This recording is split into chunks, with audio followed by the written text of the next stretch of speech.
a shave like today. Just for like the a podcast. gym. Except my fucking blades are all dull and I need new blades. So that.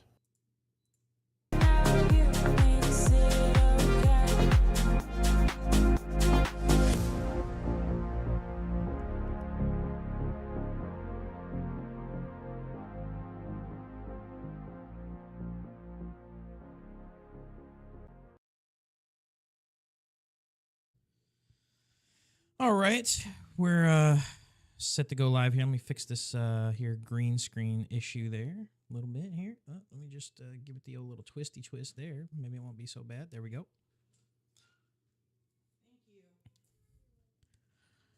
All right, guys. So before we get started, the obligatory. Oh, that's you. The obligatory. One thing that we need to do first. You get the fucking Craig in here. Somebody's not following the fucking. Now recording. It's not like I would ever. Not like I'd ever screw up the start of a stream or stream for half an hour with fucking audio sources all fucking jacked. So as always, got to do the obligatory like, hey, this is a supplemental piece to our podcast. We just so happen to record this for YouTube, so you guys can watch it before it actually goes live out on all podcasting platforms. So there might be times where we might make mistakes or whatnot, or you might notice that there's the finished product on the podcast. If you're going out on Spotify or Apple Podcasts or what have you, it's going to sound a little bit different, a lot cleaner. So yeah, so feel free to ask questions, leave comments down in the comment section. Maybe it'll be a little bit more stable now.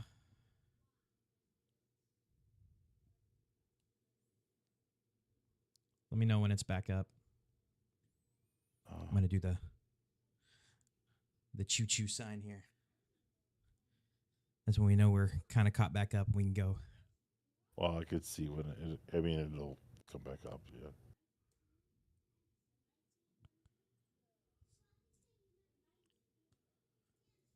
It is not looking great.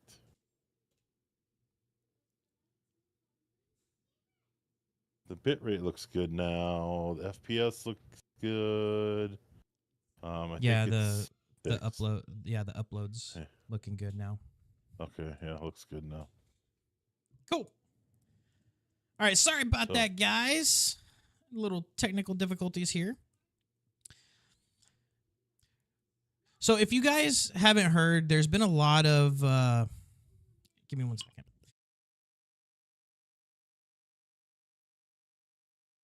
Got to keep the kids in check. Yeah.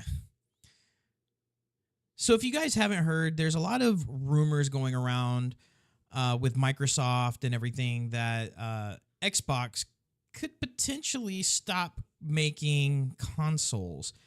And this is based off of that Microsoft has been facing challenges with horrible sales, and they've been having issues like selling their consoles over the past 2 generations. So the Xbox One X and the Xbox Series S/Series X.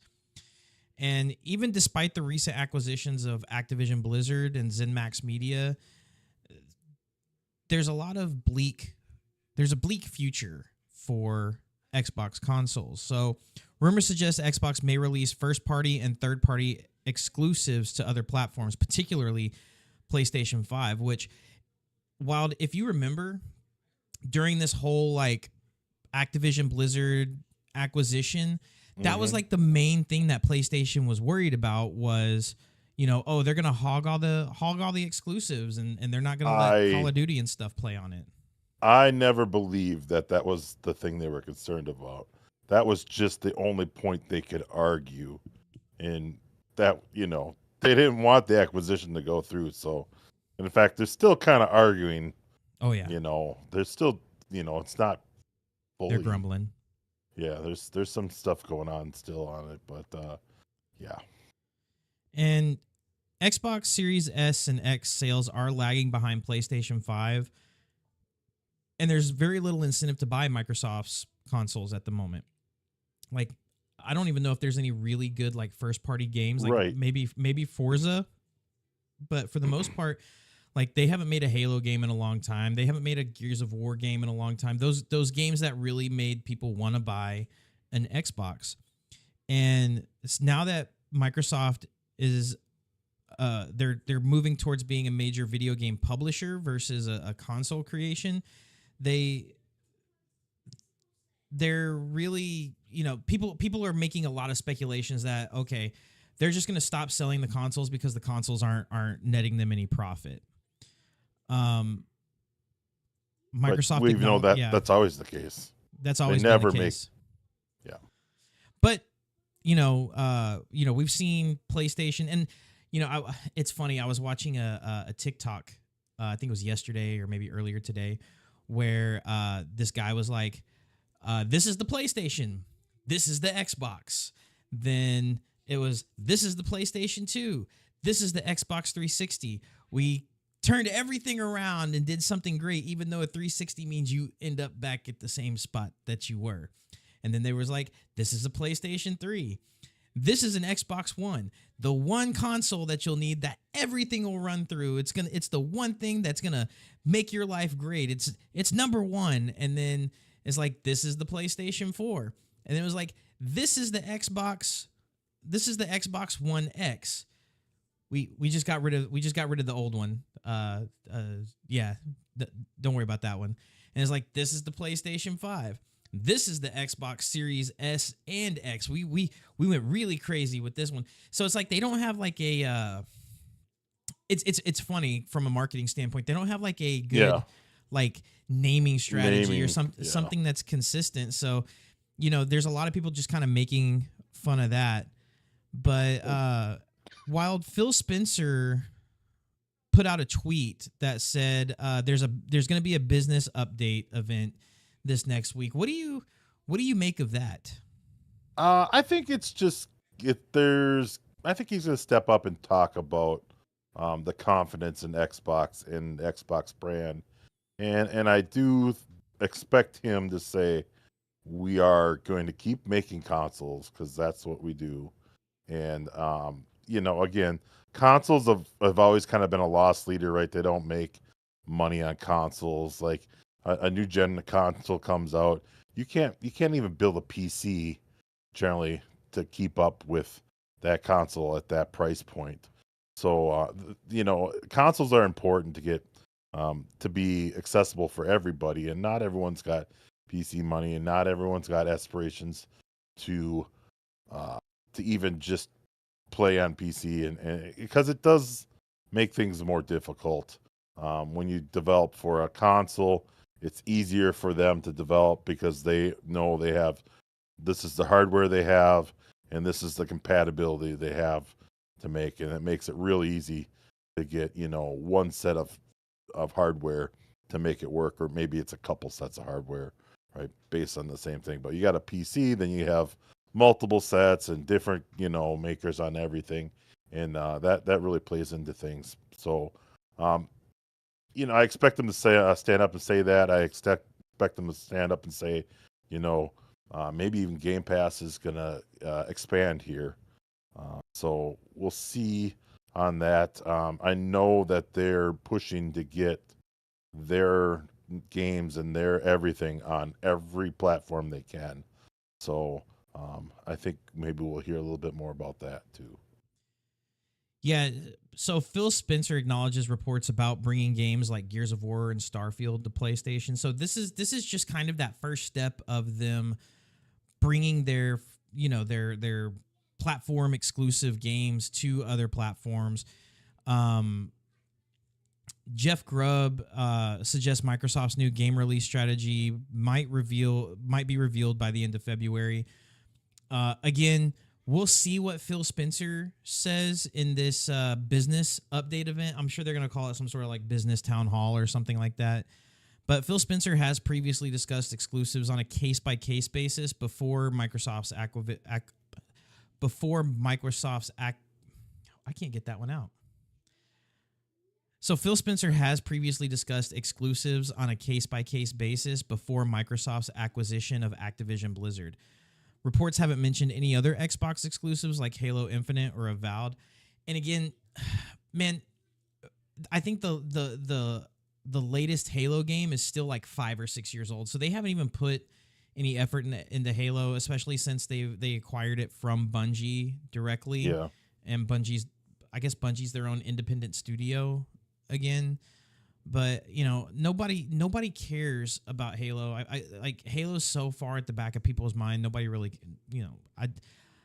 I play it because I have a friend that plays it, but that's the only time I play it, and I probably haven't touched it in 6 months as it is. Yeah. I also hope that he steps up and talks about, moving forward. Now, basically, if you look at it, Microsoft has floundered 2 of the last consoles that they've put out. The Xbox One really just didn't get off the ground, and you were talking about the Xbox One being less powerful than a PS4. Yeah, it right? was less powerful. Like the So yeah, just pure computing power. It was less powerful. They floundered there, and we talked about this again that they didn't want to flounder on this the new Xbox Series X and S. In the earlier podcast, and it really does seem like they floundered here. And I think probably one of the leaders in Sony outselling Microsoft was just the scarcity of an Xbox. It was extra hard to get your hands on an Xbox, and I think everyone went out and bought PlayStations because their friends had PlayStations, or they could get their hands on a PlayStation. And now you get a whole shift of people going to PlayStation, and Microsoft can't do anything about it because they can't get consoles out fast enough, and so I hope that they have a plan in place to kick Sony's ass this time on the next gen console. Although I'm not hopeful because I've seen them flounder, these last 2. But I mean, the Xbox 360, man, they made that purposely better than the PS3, and it outsold the PS3 because of that. And it's now they're just back on their heels again. They need to put out a kick-ass, powerful console that no doubt beats Sony, and that may trump some things there too. In my opinion, with like the PS4, I want to say it was. I mean, at least Sony was being innovative and they were looking into the future, and they made the PSVR, right? The PlayStation VR. So, and that was a low barrier to entry on the VR side. One of my best friends had that. Not we go over there once a week and go play that. So yep. I mean, Sony's being more innovative in their gaming sphere. They were the first ones. I think it was on the PS4 as well, where it had the gyroscopic controllers, if I'm not mistaken, right? Where you could just kind of turn your controller, and there were certain games that used it. Not many games used it, but it's like, if you're playing like a flying game, you could just, lean your controller to the right or lean it to the left, and it's like kind of like you're flying a plane kind of deal. Like, they were doing some pretty innovative stuff from a console gaming perspective, and I think that's where it kind of really took off. And then you talked about the scarcity on the latest gen, right? When Series X and S came out. Maybe Microsoft was trying to make a play that, let's make it exclusive, let's make it like hard to get, and we'll get more people to want to buy it. Well, maybe that backfired in their face, and they're like, oh well, people are moving over because they don't want to wait 3 months to get a fucking console.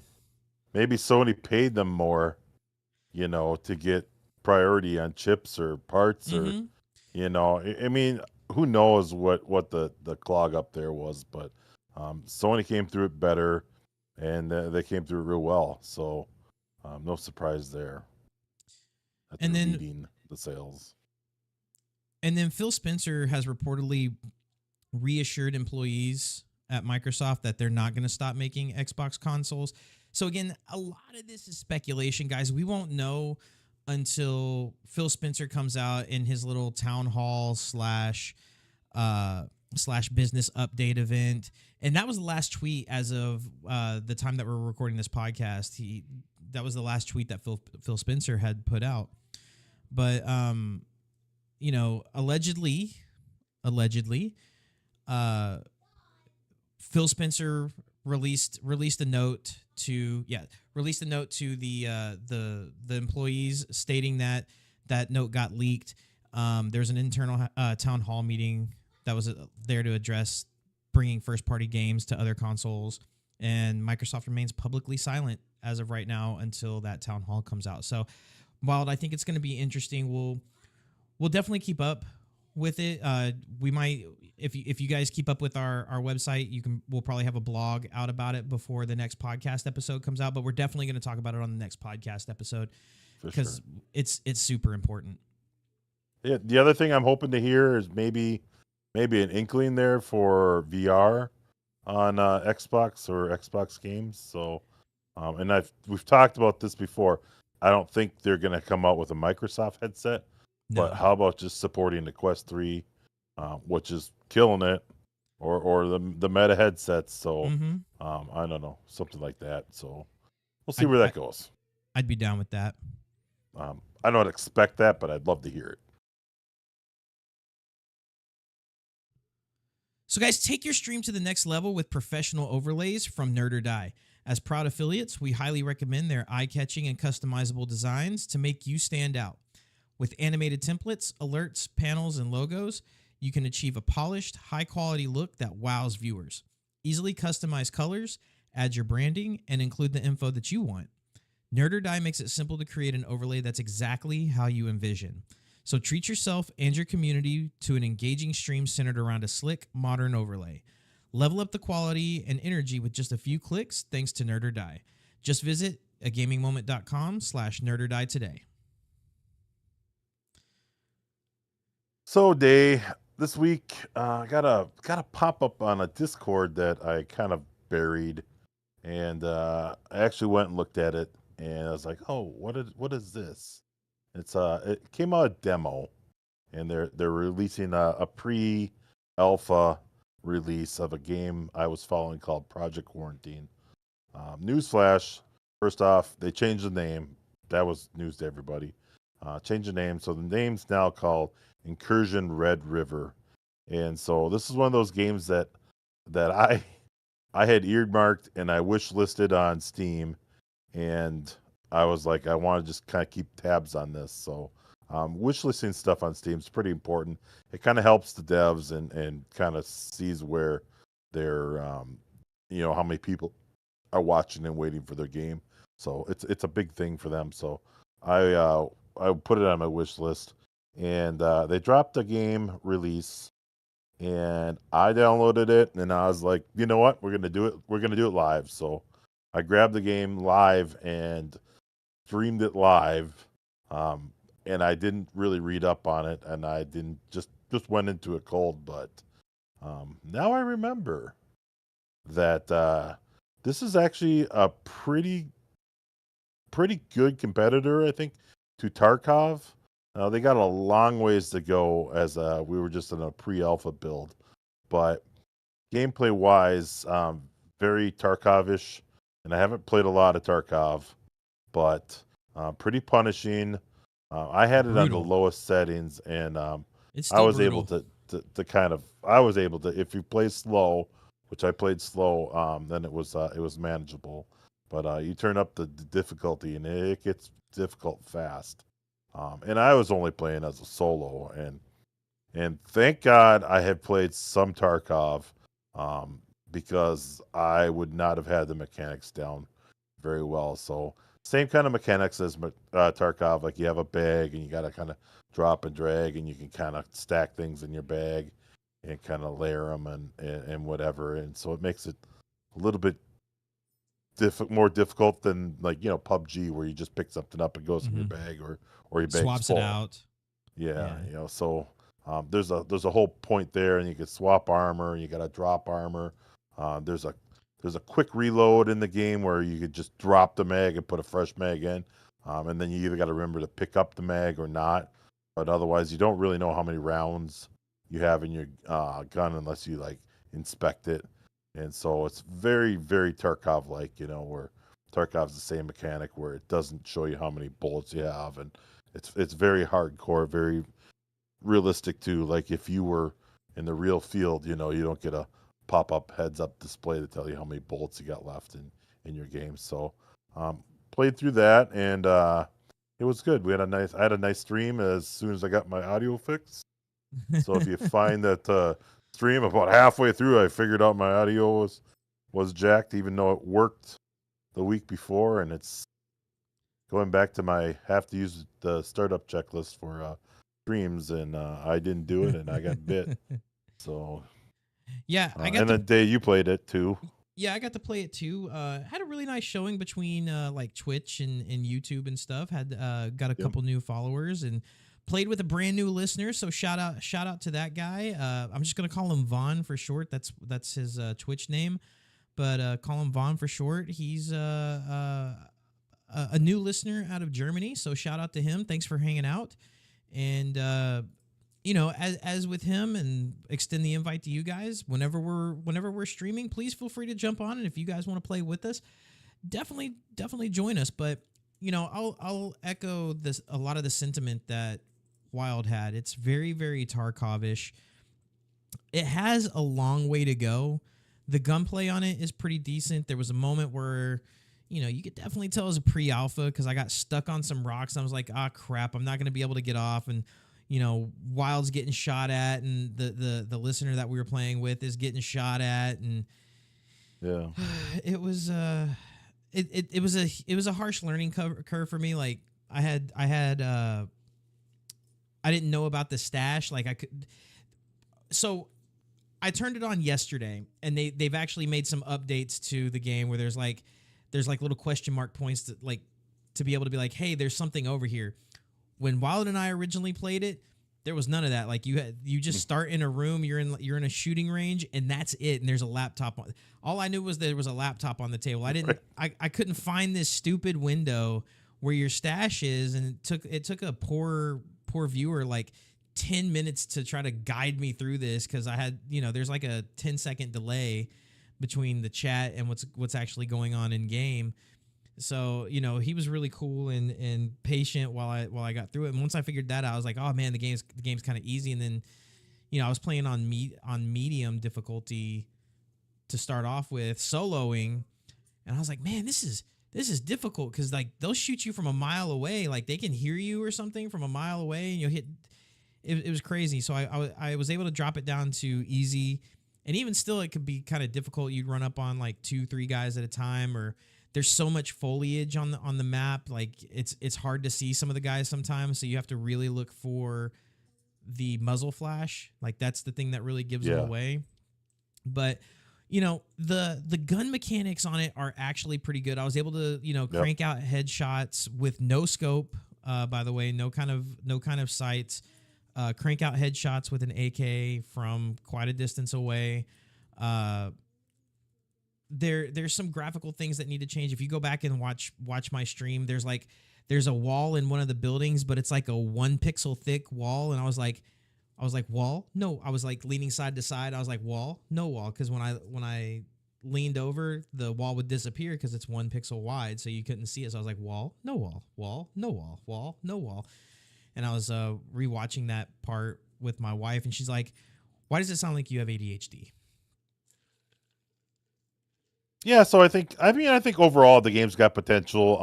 Huge potential. Got a potential. ways to go. It crushed my computer. Absolutely crushed my computer. I was getting like 30 frames. What was it getting? Like 30 frames per second with a 3080 and a 7800 X3D and 32 gigs of RAM, and it just crushed my computer. And so Definitely I think they've got some optimized. optimization. I just ended up turning the settings down. And then it reminded me a lot of like Fallout 3, that kind of like just remind me of Fallout 3. Yeah, that's all I kept thinking is like just kind of whatever. But good potential. If they could keep an anti-cheat, maybe Tarkov doesn't have much leg to stand on. So I think it's going to be similar-ish to Tarkov, where you probably have a bunker and stuff like that. But I think right now it was just a lot of like, let's get a working lobby just so you could like load into the game. I expect that to change quite a bit. So, but anyways, new game if you're a Tarkov fan, something to check out. Project Quarantine, now called Incursion Red River. They got some more game tests come up. If you want to be a game tester or you want to be really involved in the beta and give them feedback, they'd love that. They're looking for people to just say, hey, this is how it runs on my system, and just benchmark stuff so they can start really working on optimization and stuff like that. So just we're going to keep an eye on it, and I'm sure we'll follow up on it and play it a little bit here and there, just to see how it's going to flush out. So Yeah. And then Yeah. another game that I tried out this week. I know Wild wanted to try it out, but he had prior commitments on that. Yep.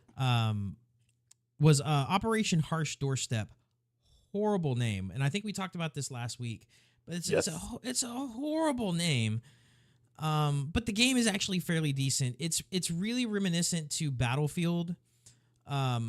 I forget the game mode. It's like kind of like Domination. It's a big map, and there's different points that each team that you got to fight each team to take, and then each team only has a certain amount of respawns, kind of deal. There's no vehicles or anything, and the devs. Not yet. They're working on vehicles. I believe the devs have come out and said this is going to be a free to play game. It's going to be a sandbox. So they have mods for the game. There's modded servers on there. There's quite a few people on there. The gunplay on it is kind of clunky, but I can see how it's going to be pretty good. If you load into like the normal lobbies, the guns are kind of crappy. There's no scopes or anything, and then some of the modded lobbies there's like AKs with red dots and other things like that. But overall, I mean, the game's in a pretty good spot. Like I said, I think the gunplay can be cleaned up a little bit. It's really easy to flank teams because the way they have their map set up, all the points are like on one side of the map, and then there's like this whole section on the opposite side of the map where there's no points, there's nothing going on there. So you can just kind of go way out of your way, circle around, and come back in behind them. And that's what I did on one of the matches. And I got like 18 kills because I'm sitting there behind their spawn, and as they're running by me, I have a sniper, and I'm just sitting there dinking them in the head as they're walking by. I killed so many people, I ran out of ammo, had to go out, get a gun off of a dead body, fought 3 people right after I got to the dead body, went back to my spot and killed a few more people. It's pretty fun, if I'm not gonna lie. But again, they're one of these, and they come out and say it. They're one of those games that's completely crowdfunded, so they're looking for donations. They're bundles, if you will, on Steam. They're pretty expensive. The cheapest one is like $50, and then the other one is like 120 or something like that. It's kind of crazy. Yeah. But they're strictly, I think it's two guys developing this, and it's come a long way. But definitely check them out. Highly recommend it. The game is pretty fun, and it's only going to get better. So, and if I don't know how much potential I see to this being big, though. Like these sandbox games, like you have to find the custom lobbies. Mhm. I know they fixed that before. You had to like somehow magically know what mods each lobby had and stuff like that. So, but now they've kind of fixed that. So if you join a lobby, it'll download the mods for you. Yeah. And stuff like that. But it's like, I don't know. It's hard for me to believe that this is going to take a lot of traction without some actual built-in dedicated game modes. But Well, so I don't know. It'll be interesting to see. There's the one game mode, like I said, it's very Battlefield-ish.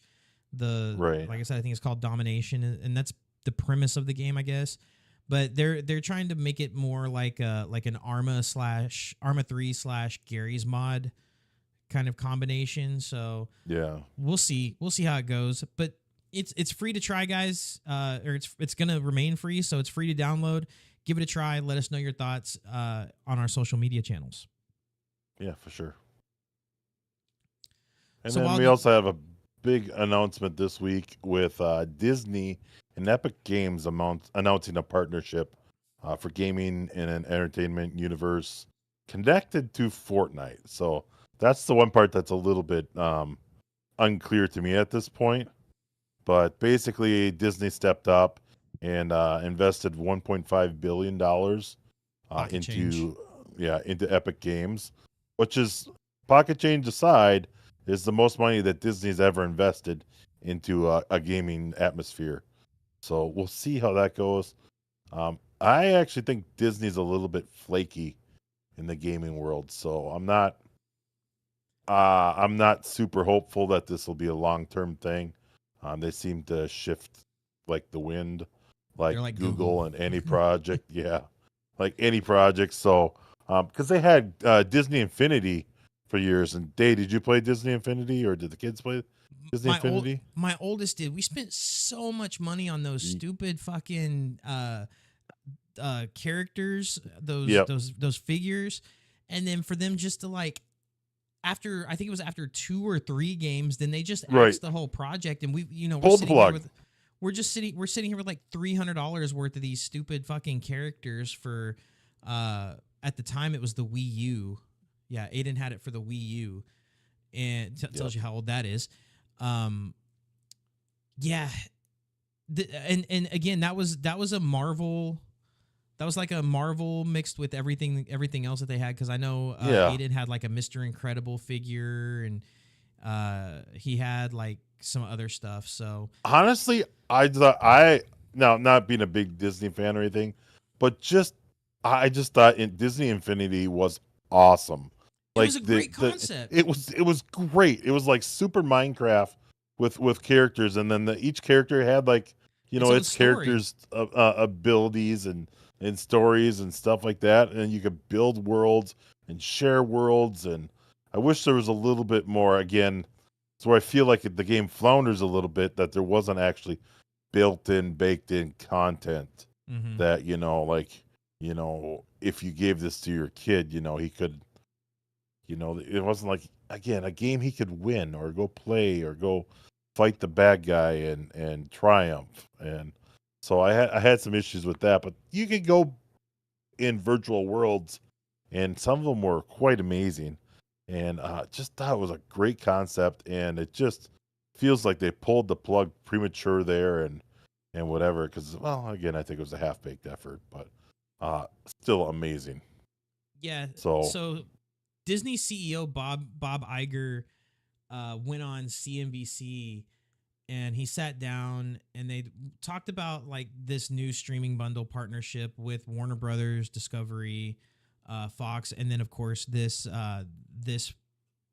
piece here where they're going to really try to bring things together with Marvel, Star Wars, Pixar, Avatar, all that stuff. Here's what Bob Iger had to say. And I understand you have a big announcement that you're going to break on our air of a new strategic investment and partnership you're making.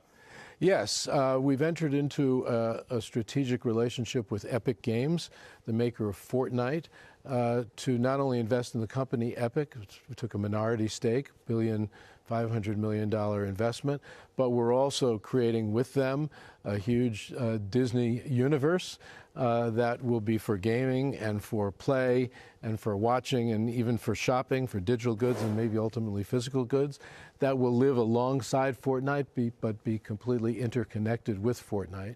And this represents probably our biggest foray into the game space ever, which I think is not only timely but an important step when you look at the demographic trends and you look at where Gen Alpha and Gen Z and even millennials are spending their time in media. It's pretty dramatic in terms of the amount of time spent in games. In fact, almost equal to, in some demographics, or equal to or greater than how people are spending their time on movies and television. So as Bob Iger was saying in that clip there, they're really looking at the current generations of people, your Gen Alphas and your Gen Z and even some millennials. And myself being a millennial, we spend more time in the digital world playing video games, and we spend more money on digital goods than we do physical goods. We don't go to the movies that often. A lot of us are shut-ins. I mean, hell, I say that, and me and my family went to the movies tonight and spent damn near $70 on some popcorn, drinks, and some candy. so and us millennials, and especially these Gen Zers that are coming up and understanding the cost of the world, they just don't want to go out and spend that money. They'd rather just stay home and Netflix and chill, right? So Disney is seeing this, and they're making that significant investment. And we heard Bob Iger say, like, they're trying to make an area where it's a game, it's a place where people, a metaverse essentially, but it's a game, it's a place where people can hang out, it's a place where they can buy digital goods and ultimately, hopefully, more physical goods, because they see that where these generations are going, they're spending more time in the digital world than they are going and watching movies and TV. So we've talked about this before. Bob Iger's a super smart guy, and he understands where Disney needs to go if they want to continue to grow. They have to evolve, and they have to find their people and their money to stay viable. And now, Disney's not the only player like they kind of were for so many years, or there wasn't very many players in the children's entertainment. Now, children's entertainment, everything, a baby shark pops off on YouTube now. That's huge. It's like so. You have Blippi, you have Ryan's Toy Review, who's, it's this 9-year-old kid who's making $25 million a year just making videos on the toys he's playing with. So that's the coming generation. It's kids like that. My 9-year-old son, like they're more interested in watching YouTube than they are watching Toy Story or Cars or whatever our favorite Disney movies were back in the day. Fox and the Hound was one of mine. Lion King was my wife's. Mulan, all this stuff. They're not interested in what Disney has to put out. It's literally the older generations. That's why they've spent so much money acquiring Marvel, and they've acquired Star Wars, because these are the people that are actually still going to the movies. These are the people that are actually still interested in these products and these universes, whereas these younger generations, they're really not targeting these younger generations anymore. Wild. Yep. And that blows my mind. Yep. So we'll follow that story a little bit more, see what they actually come out with in the future here.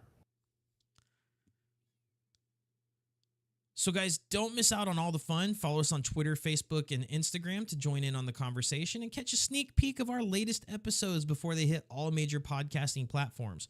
Plus, stay in the loop when we're streaming our podcast live so you can be the first to tune in. Trust us, you won't want to miss a minute of the action. And just touching again on, our Twitter post of the week, our social media post of the week. Just we retweeted Phil Spencer's tweet earlier talking about the business update. So if you're not following us, you should be following Phil Spencer. That's big names in gaming. So again, we'll stay posted on that and keep you informed, and follow us on Twitter, because we're going to be retweeting or whatever that they're talking about, and maybe we'll have our own spin on it too. So just so you know. And then moving on to other things you can gauge us on social medias with, we're going to talk about our question of the week this week, and a little bit about what you guys have been doing. So the question is, what's the last early access game or pre-alpha game that you guys have played and enjoyed? So, those are the hard ones to kind of get in on, and I can't follow them all. So I want to know what you guys are playing and what's good, and what I should be on the lookout for that, I might be missing. So. Right. And it's not just for us. You're also helping developers out too, because the more eyes we can get on these games, the better the games get and the faster they get developed. So, and what would you like to see us play? Mm-hmm. Come. Yeah. You want to interact with us? Give us a game. We'll try to hunt it down and get it working, and then play it on stream, and we'll try to figure it out as we go, or maybe you can be there and help us along the way, because I definitely allow backseat gaming in my streams, so I'll take any advantage I can get, and I'm certainly not beyond stream sniping people. Like we played a game of COD the other day. And the other team was mouthy and cocky, and they were pretty good. I'll give them that. And the one person's like, follow me on Twitch, and they're like, yeah, we ain't following shit on Twitch, and we loaded up. I loaded up the game, and it was final. We got the 5v5, and it was a 1v1, and my buddy was up, and I had the stream up, and I'm like, and there, even with a little delay, I'm like, jump out to the window. He's to your right. He jumps out to the window, gets the final kill. We win the game, and then it's like, then afterwards I got to type in the chat like, GG's stream sniped. Ooh, we win, and they were salty. It was so good. It was so good. So, but anyways, just want to know what the last game you guys have played or what you guys are watching. What are you watching for? That could be the other thing. Have you wish listed something that looks like it's going to be good and playable? I want in. I want to know.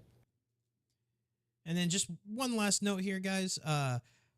Wildney and I have been talking. We're thinking about doing maybe an Xbox Game Pass game of the week or game of the month, and it'll be a game that we feature streaming throughout maybe the month or a week or something like that. So if there's a Game Pass game that you're interested in seeing that you don't quite want to make the commitment to installing because your time's valuable, let us know. We want to hear about it, and we want to be able to learn new game genres and stuff like that because we're both mainly first-person shooter games. So be interesting to try some new games. Yeah, or they could be older games that we might not have played. Mm-hmm. I've always actually wanted to go back and play Crisis. They were always talking Crisis 3. Yeah, but can your PC play Crisis 3? I'm like, pretty sure it can play it now. So, guys, thanks for tuning in.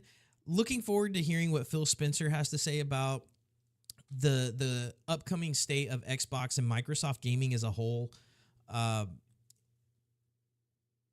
Don't forget to hit that subscribe button so you never miss an episode. And if you want to take your support to the next level, you can head over onto our Patreon page, which you can find on agm.cx, as well as if you're interested in getting some a gaming moment merch. Like I said, we're going to be updating our merch store really soon. You can also find a link to our merch store on agm.cx as well. And as always, guys, thanks again for listening in. And until next time, keep grinding. And just reaching out for chat. Anyone watching the stream, if you guys have any questions on anything we got through the podcast or gaming streaming or anything like that, chime in for us and let us know. We got through the podcast or gaming streaming or stream's pretty quiet tonight. It's pretty late. I think everyone watched the Super Bowl and went to their chicken wing and pizza coma and went to bed all boozed up on some Bush Light. Ugh. Bush. Bush. I always hated Bush Light. All right. Sounds good. We're gonna end the stream here. If you tuned in or checked out the podcast, I appreciate it. Drop us a like, drop us a subscribe. Give us a hand here. Let's get this gaming moment a little bit bigger. All right, guys. Thank you, guys. We'll see you guys next week. Be on the lookout for the episode that's going to be coming out on your favorite podcasting platform, whether it's Spotify, Google Podcasts, which, by the way, is going away, and Apple Podcasts. And then there's a whole bunch of other podcasting platforms that we're on as well, but those are the three main ones. And until next time, guys, we will see y'all then. Please be sure to follow us on social media so you can see when we are streaming some of these fun games. We would love to game with you. We'll see you next time.